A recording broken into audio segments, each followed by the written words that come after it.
शांत वादियों के बीच एलेक्स की छोटी सी दुनिया दिखाई देती है। लकड़ी का घर, जलती आग, मेहनत, मुस्कान और प्यार। सुबह की ठंडी हवा में एलेक्स कुल्हाड़ी उठाकर लकड़ियां काट रहा है।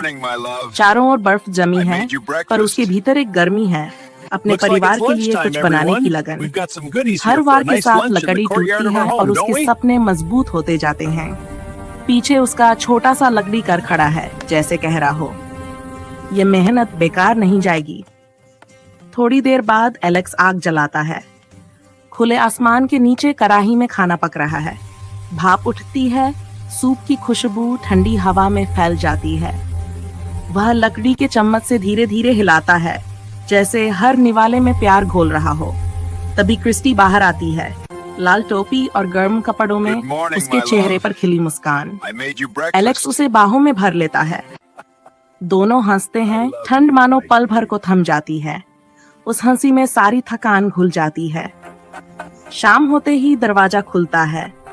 क्रिस्टी हाथ में सब्जियों का थैला लिए अंदर आती है।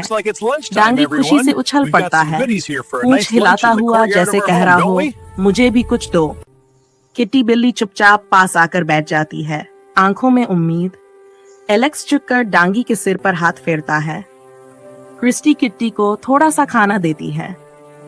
उस छोटे से आंगन में चारों का संसार सिमट आता है, इंसान और जानवर, सब एक परिवार। एलेक्स मुस्कुराकर कहता है, हमारे पास बहुत कुछ नहीं है, लेकिन हमारे पास एक दूसरे का साथ है। क्रिस्टी धीरे से जवाब देती है, और यही सबसे बड़ी दौलत है। बर्फ गिरती रहती है, आग जलती रहती है, और उस लकड़ी के घर में प्यार हमेशा गर्म रहता है। एडम्स मार्केट की बर्फीली गलियों में एलेक्स की हरी वैन धीरे धीरे आगे बढ़ती है। चारों ओर रंग बिरंगे टेंट लगे हैं, कहीं सब्जियों की खुशबू, कहीं गर्म कपड़ों की दुकान, तो कहीं किताबों की महक।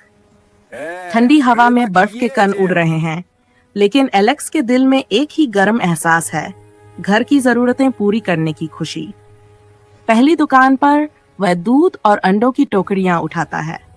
क्रिस्टी को गर्म दूध पसंद है, वह खुद से मुस्कुराकर कहता है। अगली दुकान पर वह हरी सब्जियां चुनता है, पालक, पत्ता गोभी, ताजे टमाटर, हरा धनिया, मिर्च, गाजर और मूली। हर चीज वह सोच समझ कर रखता है, जैसे हर सब्जी उसके घर की सेहत बनकर जाएगी। एक स्टॉल पर उसकी नजर रंगीन स्कार्फ और ऊनी टोपी पर पड़ती है। वह एक गुलाबी टोपी उठाता है, ये क्रिस्टी पर खूब जमेगी। पास ही मेकअप की छोटी सी दुकान है। वह झिझकते हुए कुछ क्रीम, लिपस्टिक और कंघी उठाता है। दुकानदार मुस्कुराता है, पत्नी के लिए? एलेक्स सिर हिलाकर हंस देता है, हाँ, मेरी दुनिया के लिए। किताबों की दुकान पर वह रुकता है, साहित्य की कुछ किताबें चुनता है, ताकि ठंडी रातों में आग के पास बैठकर क्रिस्टी पढ़ सके। हर किताब वह ऐसे थैले में रखता है जैसे कोई खजाना हो। अंत में वह पालतू जानवरों की दुकान पर जाता है। डांगी के लिए डॉग फूड और कैटी के लिए कैट फूड लेता है। पैकेट पर बने जानवरों को देखकर वह कहता है, तुम दोनों को भी तो दावत चाहिए। अब उसकी वैन जरूरी सामान से भर चुकी है। दूध, अंडे, सब्जियां, किताबें, गर्म कपड़े, मेकअप और पालतू जानवरों का खाना। बर्फ के बीच वह ड्राइवर सीट पर बैठता है और इंजन स्टार्ट करता है। मार्केट पीछे छूटने लगता है, रोशनियां धुंध में खो जाती हैं। एलेक्स शीशे से बाहर झांकते हुए सोचता है, आज घर में खुशियों की बारिश होगी। वैन बर्फीले रास्ते पर आगे बढ़ती है और उसके साथ चल रही होती है एक पति की उम्मीद, एक परिवार का प्यार और उस छोटे से लकड़ी के घर की ओर लौटने की मीठी जल्दी।